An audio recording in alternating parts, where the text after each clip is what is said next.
नमस्कार, देश नहीं झुकने देंगे में बहुत बहुत स्वागत आप सभी का। मैं हूं आपके साथ अमन चोपड़ा। कुछ भी कहने या आगे डिबेट करने से या कुछ भी कहने से पहले बस एक चीज मैं स्पष्ट रूप से कहना चाहूंगा, ये किसी के खिलाफ नहीं है फैसला। इसमें ना अगड़ों की जीत है ना पिछड़ों की हार है। ये किसी की हार या किसी की जीत नहीं है, ये समानता की जीत है। आप कह सकते हैं ये समानता की जीत है, ये एकता की जीत है और ये किसी के खिलाफ नहीं है फैसला। और कुछ लोग कह रहे हैं साहब कि शुक्र है सुप्रीम कोर्ट है, मतलब सुप्रीम कोर्ट ने आज अगड़ा पिछड़ा के नाम पर लड़ रहे उन सभी लोगों को लाउड एंड क्लियर मैसेज दे दिया साहब कि असमानता पैदा करके समानता का अधिकार हासिल नहीं हो सकता। समानता सुप्रीम है, किसी के खिलाफ नहीं है फैसला।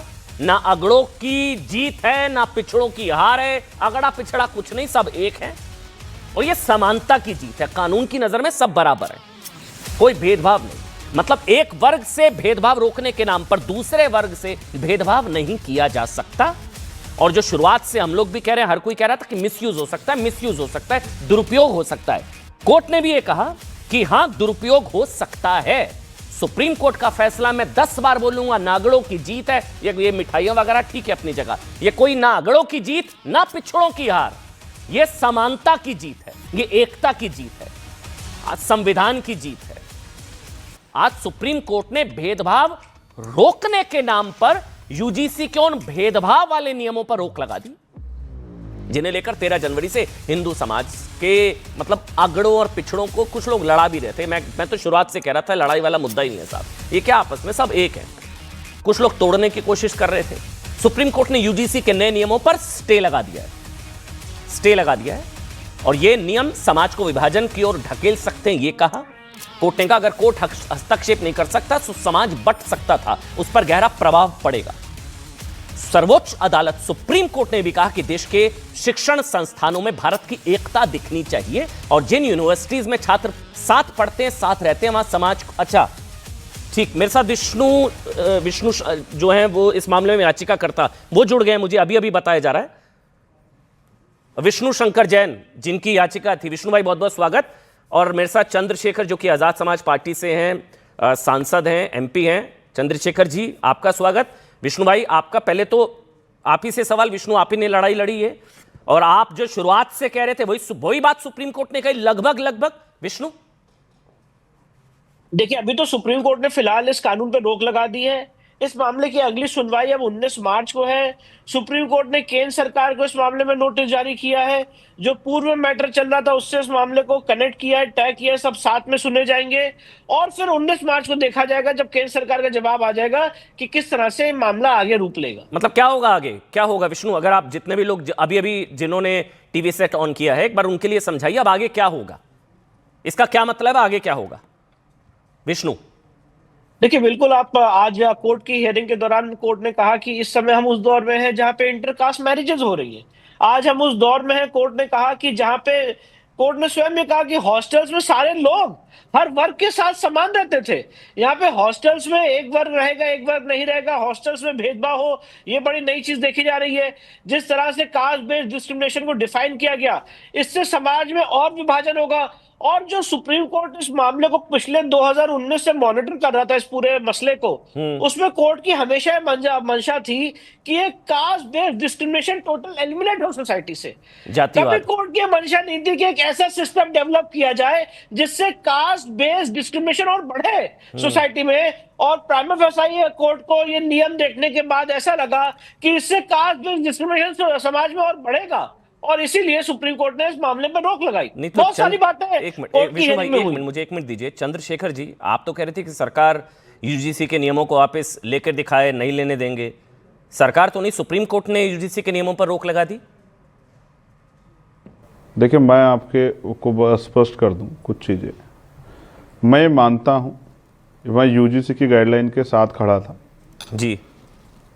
सुप्रीम कोर्ट ने उस पर रोक लगाई है। मैं एक अधिवक्ता भी हूँ, जनप्रतिनिधि के साथ साथ मैं माननीय सर्वोच्च न्यायपालिका का हमेशा सम्मान करता हूँ। मैं मानता हूँ कि ये इस वजह से हुआ कि सरकार अपनी बात को मजबूती से नहीं रख पाई। सरकार ने कमजोरों के पक्ष को मजबूती से नहीं रखा। सरकार के कमजोर पक्ष के कारण माननीय सर्वोच्च न्यायपालिका में जिस तरह के फैक्ट में उन्होंने कमी रखी, उसकी वजह से माननीय सर्वोच्च न्यायालय इस पर रोक लगा दी। दूसरी सुनवाई की डेट दे दी है। नहीं तो इसमें सारी गलती, इसमें सारी गलती वो नहीं सरकार बोलिए की है। सरकार अगर मजबूत पक्ष रखती, सरकार अपनी बात को मजबूती से कहती, 118% की वृद्धि, और उसमें जो है पहले से डॉक्टर पायल और रोहित वेमुला केस में सुप्रीम कोर्ट के ही निर्देशन के आधार पर जो गाइडलाइन बनी थी, उस पर सुप्रीम कोर्ट फिर सरकार कैसे की रोक लगा गलती या देता? सरकार का गेम प्लान था? मतलब कुछ लोग कह रहे हैं कि ये सरकार ने साध लिया, उनको भी साध लिया, इनको भी साध लिया, सांप भी मर गई लाठी भी नहीं टूटी, पिछड़ों को भी साध लिया, अगड़ों को भी अब संतुष्ट हो गया। तो ये मतलब आप गलती कह रहे हैं या सरकार का, कुछ लोग कह रहे हैं गेम प्लान था ये चंद्रशेखर? हाँ बिल्कुल गेम प्लान था। अगर वास्तविकता में आप हितैषी थे तो आप मजबूती से जब आप, हमारे जो मिनिस्टर हैं, एचआरडी मिनिस्टर, ये कह रहे थे कि इससे किसी के साथ भेदभाव नहीं होगा और ये बहुत जिम्मेदारी से बनाई गई है, तो फिर आप अपने पक्ष को भी रखते सर्वोच्च न्यायपालिका मजबूती से। और मैं कह रहा हूं अगर सरकार वास्तविकता में शैडो पॉलिटिक्स नहीं कर रही है तो सरकार चेक करे कि इसको, अभी पार्लियामेंट शुरू होगी, पार्लियामेंट में बिल लिया है और इसको पास कराते, हम लोग इसका समर्थन करेंगे पार्लियामेंट में, ठीक है, और बिल इसका समर्थन करेंगे और इसको 9वीं अनुसूची में डाल दें, खत्म हो जाएगा खेल साहब। नहीं इतना तो पॉलिटिक्स हम लोग समझते ही हैं। नहीं, ये तो लेकिन चीज सरकार के हित में कौन सी कर सकती है? आप कह रहे हैं सरकार का गेम प्लान था, वो आपका आरोप हो सकता है, लेकिन सुप्रीम कोर्ट जो टिप्पणी कर रहा है वो किसका गेम प्लान? सुप्रीम कोर्ट की तरफ से टिप्पणी की गई कि यूजीसी के नियमों से देश बंट जाएगा। बांटने वाले नियम की बात तो सुप्रीम कोर्ट ने की चंद्रशेखर जी, कि अगर मैं इंटरफेयर नहीं करता तो देश बढ़ जाता। तो बांटने वाले नियम की बात तो सुप्रीम कोर्ट ने की है कि बांटने वाले नियम थे चंद्रशेखर। यूजीसी की गाइडलाइन सरकार ने बनाई, तो इसका मतलब भारत सरकार यानी कि मोदी जी की सरकार देश को बांटने का काम कर रही। एक तो आप भी तो सपोर्ट कर रहे थे, तो आप बांटने का काम कर रहे थे। दूसरी बात, आप कह रहे हैं कि सुप्रीम कोर्ट का ये मानना है, तो भाई मैं ये कह रहा हूं जितनी त्वरित सुनवाई इस मामले में हुई है, मैं प्रशंसा करता हूं माननीय सर्वोच्च न्यायपालिका की, लेकिन 69 शिक्षक भर्ती का मामला भी 1 साल से पेंडिंग है। तो माननीय सर्वोच्च न्यायपालिका दलित पिछड़ों की तरफ भी देख लें, जहाँ 20,000 पदों पर घोटाला हुआ है, और मध्य प्रदेश में 27% आरक्षण के लिए जिसके हर साल आंदोलन होता है, और वहां की सरकार ने भी कर दिया था, लेकिन फिर रोक लगी हुई, उसको भी एक बार कृपया देख लें माननीय सर्वोच्च न्यायपालिका, तो बड़ी मेहरबानी हो जाएगी।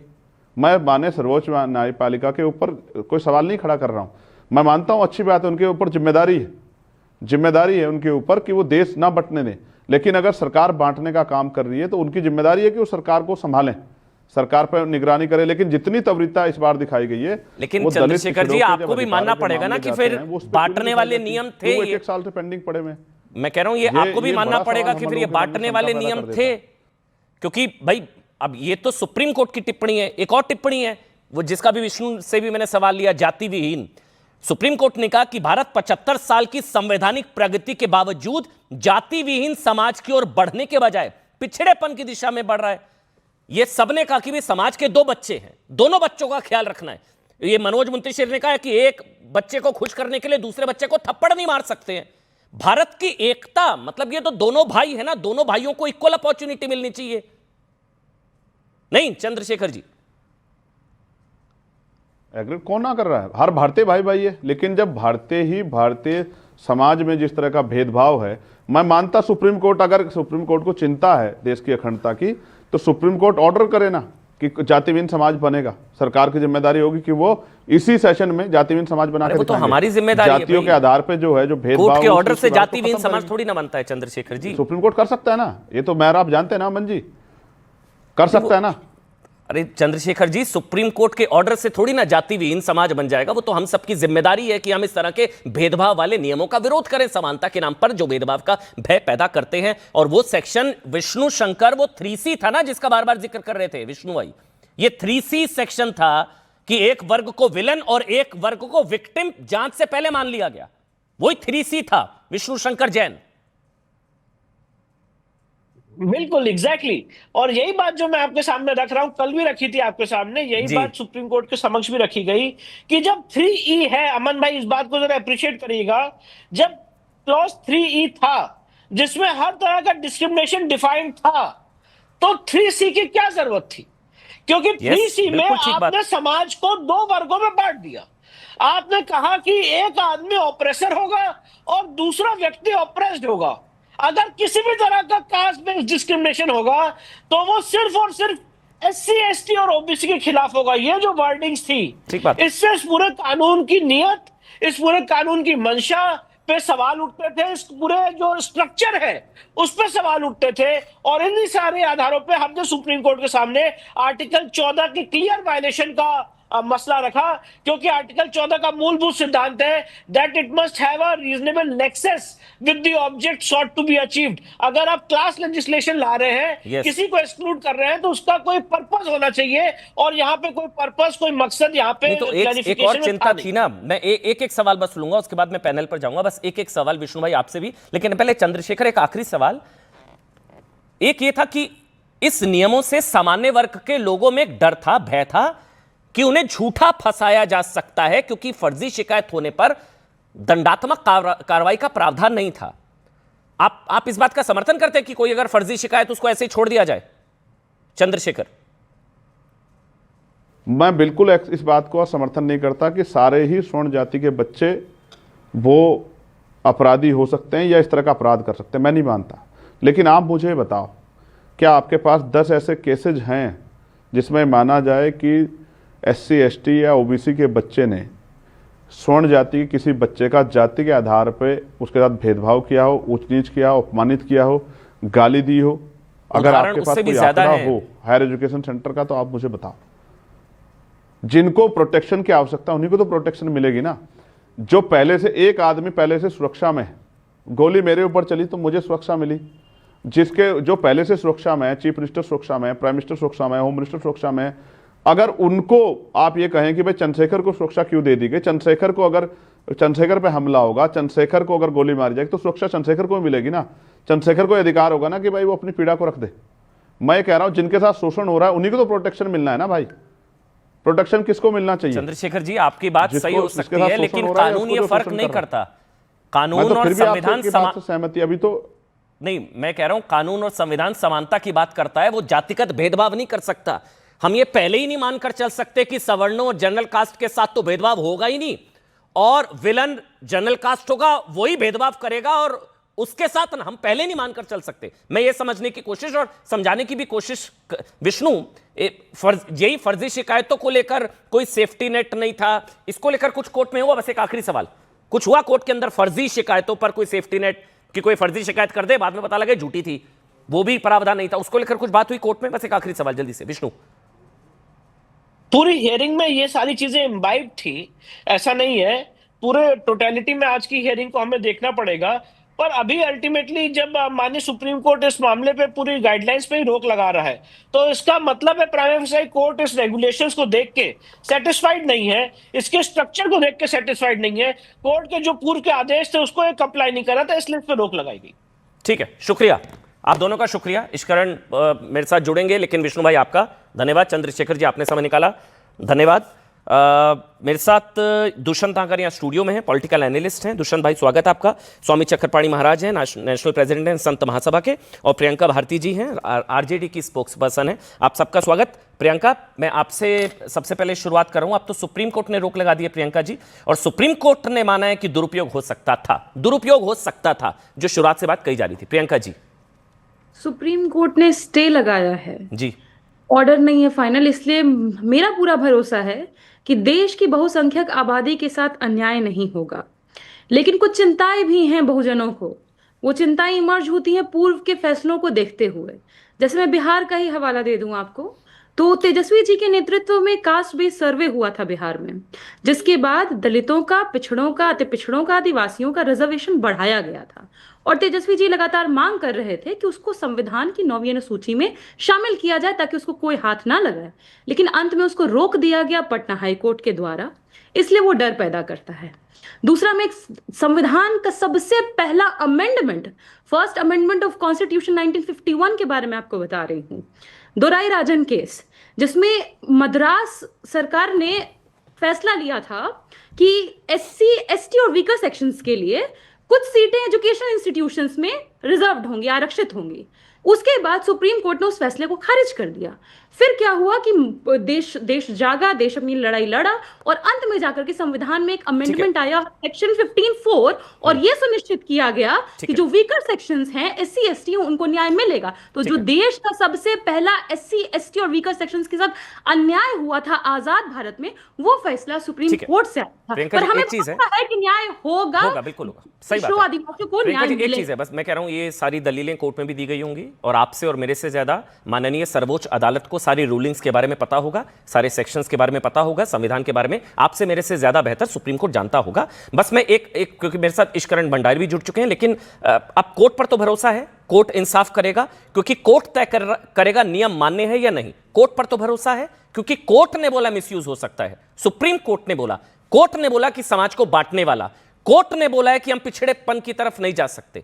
कोर्ट पर तो भरोसा है प्रियंका जी, क्योंकि कोर्ट तय करेगा। आप जी अमन जी, कोर्ट पर पूरा भरोसा है हमें, लेकिन अगर वहां से न्याय नहीं मिला तो संसद न्याय करेगी। और मैं देश के बहुजनों को यहां से आश्वासन देती हूं कि न्याय तो सुनिश्चित होगा। जैसे संविधान में अमेंडमेंट ला करके, पहला अमेंडमेंट आजाद भारत का कॉन्स्टिट्यूशन में ला करके दलितों पिछड़ों के साथ में न्याय किया गया, वैसा न्याय संसद सुनिश्चित करेगी। बिल लाया जाएगा, पास कराया जाएगा, और इसको मजबूत किया जाएगा कि किसी के साथ अन्याय ना हो, किसी के भीतर डर ना हो। और जैसे रिजर्वेशन को बढ़ाया गया, बिहार में रोक दिया गया, वैसे आप बहुत अच्छी बात करती है, बहुत अच्छा लगा मुझे। किसी के साथ, आपके किसी में जनरल कास्ट भी आ जाए, बस वो अगर होता, किसी के साथ न्याय में किसी मतलब जनरल कास्ट भी, बात नहीं, इसमें नहीं आ रहा था ना मैम 3C सेक्शन में ये नहीं था ना मैम। अब आप समझ रही है, मैं आपके साथ हूं। आपने बोला ना किसी के साथ ना हो, तो किसी की परिधि में जनरल कास्ट भी आ जाए बस, और कोई शिकायत ही नहीं थी।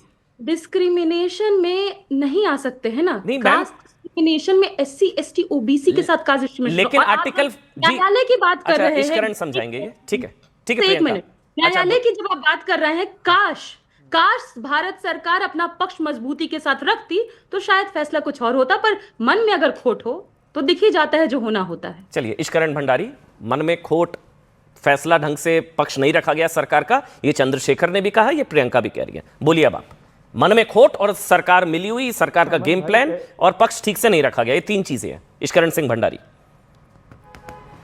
अमन भाई, बहुत लंबी हेयरिंग नहीं थी, पर जब कोई भी व्यक्ति इस कानून को पढ़ता है और सुप्रीम कोर्ट के सामने हर तरह के तर्क रखे गए हैं। आप एक बात समझिए, जब आपकी मंशा ये हो कि आप ये मान के चले कि जनरल कास्ट के 18-19 साल के बच्चे के साथ डिस्क्रिमिनेशन हो ही नहीं सकता, अगर आप उस तरह की पॉलिटिकल स्टेटमेंट कर रहे हैं तो वो न्याय संगत तो है नहीं, उस पर क्या ही बहस करनी, क्योंकि डिस्क्रिमिनेशन किसी के साथ भी हो सकता है और कोई भी कर सकता है, ये एक रियलिटी है। कोर्ट में ये बात भी सामने है। आप सिर्फ एक बात क्यों करें, अगर नॉर्थ से कोई बच्चा साउथ में पढ़ रहा है, या ईस्ट से कोई बच्चा नॉर्थ में पढ़ रहा है, या वेस्ट से बच्चा साउथ में पढ़ रहा है, हमारे देश के बच्चे पहली बार 18 साल की उम्र में यूनिवर्सिटी जाते हैं, किसी भी शहर जा सकते हैं। वहां पे अधिकतर सबका लिव्ड इन एक्सपीरियंस ये है कि आपको जाति पता भी नहीं होती है।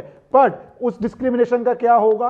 क्या आप यूएस जैसी सिचुएशन चाहते हैं? कोर्ट में यह भी ऑब्जर्वेशन आई, यूएस के अंदर जहां पे अपार्थाइड था, रंग देख के आप अलग अलग स्कूलों में बच्चों को भेजते थे। क्या आप वैसी स्थिति करना चाहते हैं? क्या आप चाहते हैं कि 18 साल के लोग, बच्चे जो पढ़ने आ रहे हैं, वो पहली बार ही आके केसों के अंदर घुस जाएं जहां पे आप किसी को फंसाएं? क्योंकि ये भी हमारे सामने स्टेटमेंट आई, कुछ नेता अपनी राजनीति करने के लिए यहां तक की बातें कर रहे थे कि लोगों को फंसा देना चाहिए इन केसेस के अंदर। न्याय क्या है? किसी के साथ भी डिस्क्रिमिनेशन ना हो, कोई भी अगर डिस्क्रिमिनेशन करता है तो वो पनिश हो, पर कोई भी अगर फंसाने की कोशिश करता है या झूठा केस करता है तो वो भी पनिश हो। तो वो सब चाहते हैं और उसके लिए कानून एग्जिस्ट कर रहा होता है। मैं दो बातें और कर देना चाहता हूं क्योंकि लोगों को कई बार ये चिंता हो सकती है अब क्या होगा। 2012 का जो कानून चल रहा था, नॉर्मली जब नया कानून आता है तो पिछला कानून हट जाता है और नया कानून लागू होता है। तो कोर्ट ने आर्टिकल 142 की अपनी पावर यूज करते हुए यह भी कहा कि हम इसको स्टे कर रहे हैं। तो 2012 से लेके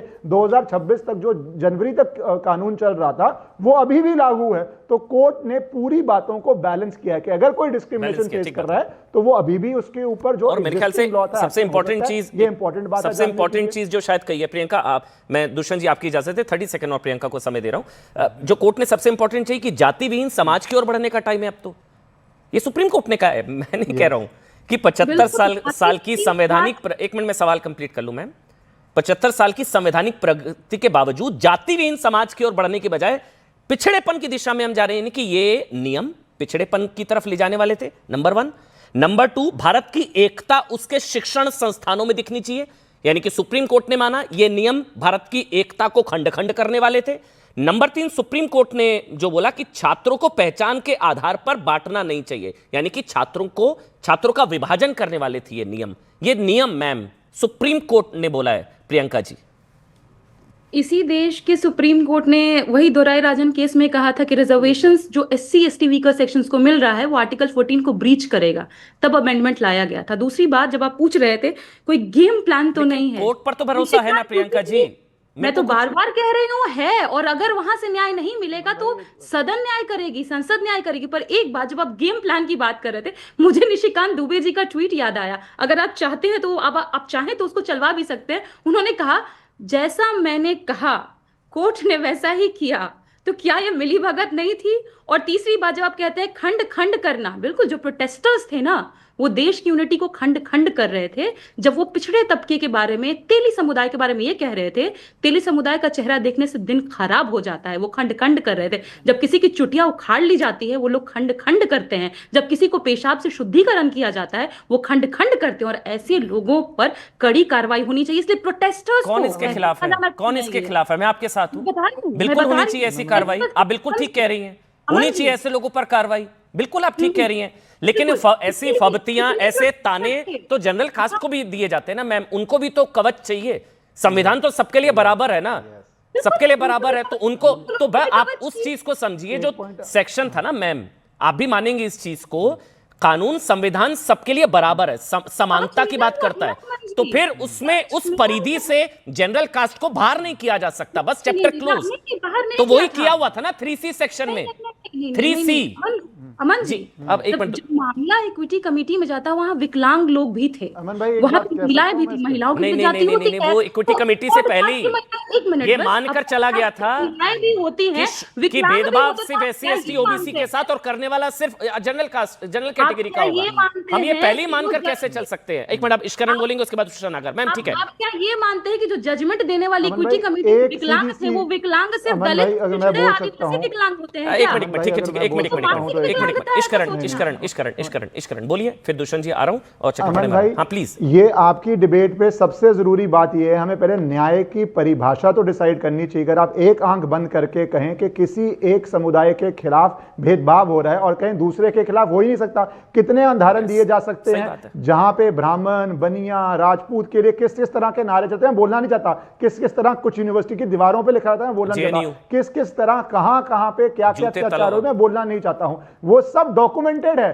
पर न्याय क्या है? जो न्याय संगत लोग हैं वो कहते हैं किसी के साथ भी डिस्क्रिमिनेशन हो तो उसके ऊपर एक्शन हो, और जो लोग न्याय नहीं चाहते वो कहते हैं, डिनाई करते हैं आपका बेसिक राइट कि आप इंसान ही नहीं है, आपके साथ अन्याय हो ही नहीं सकता। क्या कभी कोई कानून ऐसे बन सकते हैं जिसमें आप ये मान लें कि अन्याय हो ही नहीं सकता? मैं एक चीज और क्लियर करूं ना, अगर कोई, प्रियंका जी आपके लिए भी है और दुष्यंत भाई आपके लिए भी, अगर कोई जनरल कास्ट की बात कर रहा है तो वो पिछड़ा विरोधी नहीं है, और कोई पिछड़ों की बात कर रहा है तो वो जनरल कास्ट का विरोधी नहीं है। हमको ये बंटवारा नहीं करना चाहिए, एक तो ये चीज। और मैं आज शुरुआत में मैंने बोला प्रियंका जी, मैं 10 बार बोलूंगा, किसी की जीत किसी की हार नहीं, समानता की जीत है, संविधान की जीत है, कानून की जीत है, ना किसी की जीत ना किसी की हार। नहीं, आपकी शायद नाइत्तेफाकी हो सकती है, ठीक है। मैं एक मिनट दुष्यंत नागर का कमेंट ले रहा हूं, फिर स्वामी चक्रपाणी मारा। दुष्यंत नागर, एक मिनट प्रियंका जी, एक मिनट प्रियंका जी, समानता का अधिकार डिबेट में सबको, सब समान रूप से, ठीक है ना, किसी को यहाँ पर लेवरेज नहीं। दुष्यंत नागर बोलिए। इत्तेफाकी किसी को नहीं है, हम सब भी चाहते हैं जाति विहीन समाज बने, हम भी चाहते हैं कि किसी सामान्य वर्ग के व्यक्ति के साथ भी गलत। आप तो सपोर्ट कर रहे थे गाइडलाइंस को, कहां पलटी मार रहे हैं?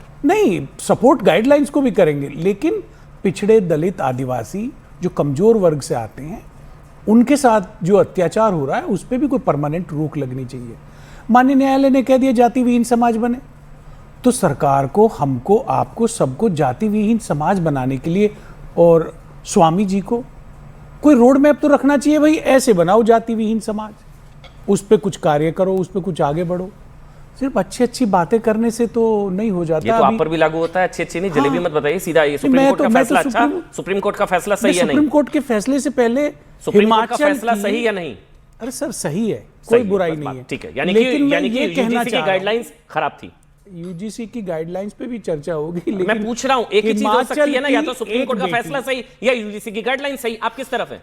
सर मैं एक हिमाचल की दलित बेटी का चर्चा आपके शो में करना चाहूंगा। पहले मुझे बताइए, मैं करने जिनके दूंगा। साथ एक में- मिनट ऐसे सुनिए, देखिए ईश्वरण कह रहे हैं सुप्रीम कोर्ट सही यूजीसी की गाइडलाइन दर्ज, प्रियंका कह रही है नहीं यूजीसी की गाइडलाइन सही थी। उन सबका स्टैंड है, आप बीच का बिच्छू मत खेलिए ना, सीधा पॉइंट लीजिए, आप किस तरफ है? या तो सुप्रीम कोर्ट की गाइडलाइन सही या यूजीसी की गाइडलाइन सही, बताइए क्या?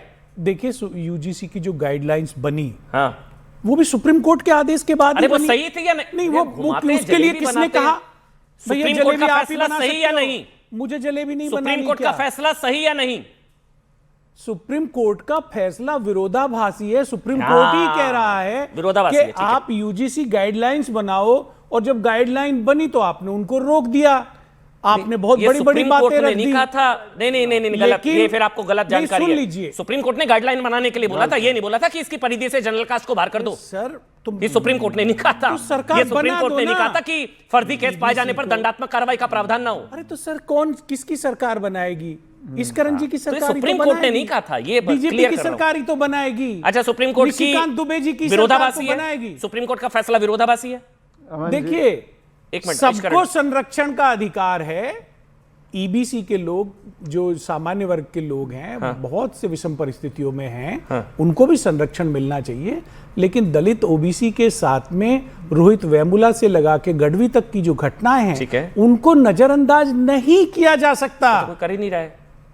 यही आप मैं जनरल कह कास्ट रहा को भी हूं। जनरल कास्ट को भी नजरअंदाज नहीं किया जा सकता। बिल्कुल नहीं किया जा सकता। तो यानी क्या सुप्रीम कोर्ट का फैसला सही है? सही मान लो। अरे आप मैं- अभी तक तय डिबेट में अभी- कर नहीं पाए, किस तरफ हैं? प्रभु अभी तय कर अभी लीजिए। अभी बहुत इस पे चर्चा चलेगी, बहुत सारी बातें अरे होंगी। तय कर लीजिए, इधर हैं या उधर हैं? मैं अपना पक्ष रखने के लिए आपको आपके पक्ष ही यहाँ नहीं आता पता रहूंगा। अपना, आपको पक्ष ही नहीं पता।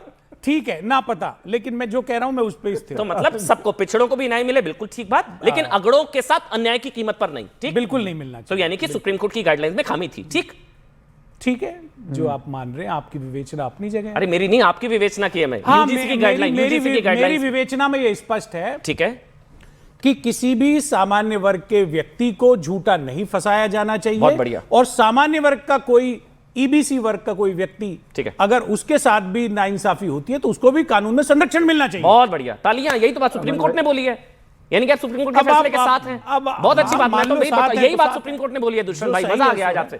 यही बात सुप्रीम कोर्ट ने बोली है। कल आप गाइडलाइन का समर्थन हाँ, कर रहे थे, आज मैं सुप्रीम इस कोर्ट पे का समर्थन दृढ़ता कर रहे से, हैं। बिल्कुल मैं अपनी बात पे दृढ़ता के साथ। अरे आप पलट गए, कल आप गाइडलाइन के साथ हैं, आज सुप्रीम कोर्ट के साथ हैं आप। एक मिनट, स्वामी तो सुप्रीम चक्रपाणी कोर्ट का महाराज। फैसला आज आया है, कल नहीं आया था। चलिए ठीक है, okay sir, I respect your. Swami Chakrapani Maharaj, ठीक है, एक मिनट, चक्रपाणी महाराज जी, ये कुछ लोग कह रहे थे हिंदू एकता के भी खिलाफ था फैसला जी, और आज गिरिराज सिंह ने भी कहा कि सनातन विरोधी, सनातन को बांटने वाला फैसला वापस हो गया, ये सारी चीजें। स्वामी चक्रपाणी महाराज। नहीं बिल्कुल अमन जी, इसमें कोई दो राय नहीं है कि हाँ, आवाज आ रही है हमारी? बिल्कुल बिल्कुल प्रभु, आ रही है, बोलिए ना। जी अमन जी, देखिए ऐसा है, यूजीसी के जो नए नियम पे माननीय सर्वोच्च न्यायालय ने रोक लगाई है, बहुत ही अच्छा किया है, सराहनीय है। मैं उसका कोर्ट का आभार व्यक्त करता हूं। जिस प्रकार से कि हिंदू जो जातीय संघर्ष होने की स्थिति पैदा कर दिया था इस नियम ने, उस पर रोक लगा दिया है। आप बताइए कि ये कहाँ सा अंधा कानून होगा ही कि जो पहले ही किसी को तय कर दे जाति के आधार पे कि ये अपराधी होगा ही, ये करेगा ही करेगा। और मान लीजिए कोई आरोप लगाता है, कुछ दिनों के बाद पता चलता है कि नहीं वो आरोप झूठा है, तो झूठ बोलने वाले के खिलाफ कोई कार्रवाई नहीं। अरे भाई, होना तो ये चाहिए तो ये कि हिंदुओं कोई को भी तोड़ने किसी वाला के साथ फैसला भेद था, करता है, हिंदुओं को किसी तोड़ने वाली गाइडलाइन करता थी है, तो उसके खिलाफ कार्रवाई होना है। हाँ, स्वाभाविक है वो। तो आप देखो ना, आप एक सामान्य वर्ग तो ये तो को मोदी आप सरकार के 50 दौरान है, यानी इस कि तरह मोदी से सरकार बांट दे रहे हो तोड़ने कि वाली सामान्य गाइडलाइन वर्ग को लेकर आई। पहले ही अपराधी साबित कर दे रहे हो जी। ये तो मोदी सरकार के दौरान है, तो क्या बोल मोदी रहे? सरकार तोड़ने वाली गाइडलाइन लेकर आई, हिंदुओं को तोड़ने वाली। नहीं, so सरकार called। कोई, देखिए वो मोदी सरकार तो सरकार है, वो तो स्वाभाविक है, बिल्कुल गलत किया है जो भी किया है, और इसीलिए तो सर्वोच्च न्यायालय ने रोक लगाया। और मोदी सरकार से बिल्कुल ऐसी आशा नहीं थी कि इस तरह की कोई भी कानून, जो सामान्य वर्ग हर राष्ट्र सेवा में, धर्म की सेवा में हर प्रकार से खड़ा होता है सरकार के साथ, उसके खिलाफ इस तरह के कानून बनाना, इससे बड़ा दुर्भाग्यपूर्ण कुछ नहीं हो सकता। और ये बड़ा निंदनीय है, ऐसे कानून नहीं बनने चाहिए। हमें तो जातियों को वो करने के लिए हिंदू समाज एक तरफ नारे देते हैं कि हिंदू बटेगा तो कटेगा, दूसरी तरफ बांटने की ये नीति, ये बहुत दुर्भाग्यपूर्ण है। सर्वोच्च न्यायालय का बहुत बहुत आभार व्यक्त करता हूं। ऐसा हो गया ना सर, दिया ये मैं तो इसका एक उसी तरह राजनीतिक जैसे विश्लेषण ऐसे करता हूं, जर्मनी में मैं एक राजनीतिक विश्लेषण ऐसे करता हूं कि सांप भी मर गया, लाठी भी नहीं टूटी। मतलब ये तो ऐसा हो गया भी सरकार, ये भी मैसेज आएगा, सरकार, मोदी सरकार पिछड़ों के लिए इतना ओवरबोर्ड चली गई, वो भी सद गए। कोर्ट ने जो है रोक लगा दी तो वो भी सद गए। तो ये तो जो सरकार नहीं कर सकती, क्योंकि अगर करती सरकार तो एंटी ओबीसी एंटी पिछड़ा हो जाती। सरकार ने किया भी नहीं, कोर्ट ने रोक लगा दी। तो ये तो हाँ बताइए बताइए। फिर प्रियंका जी आ रहा हूं, 30 सेकंड।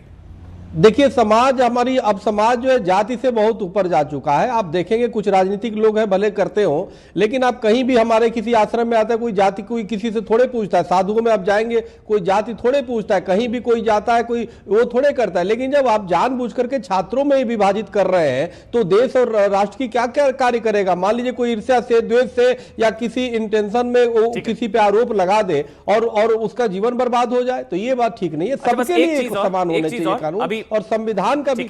जी प्रियंका जी, अभी आपने निशिकांत दुबे के कौन से पोस्ट का जिक्र किया था, मैं उस पर भी एक बार बात करना चाहूंगा आपसे। क्या पोस्ट किया उन्होंने? आखिरी लाइन उसका पढ़िए ना, आपके पास पोस्ट तो पहुंच गया है, सबसे आखिरी लाइन पढ़िएगा क्या लिखा है। मेरे पास पहुंचा नहीं, मैं खोल लेता हूं एक बार। क्या है बताइए ना, आप बताइए ना, एक मिनट।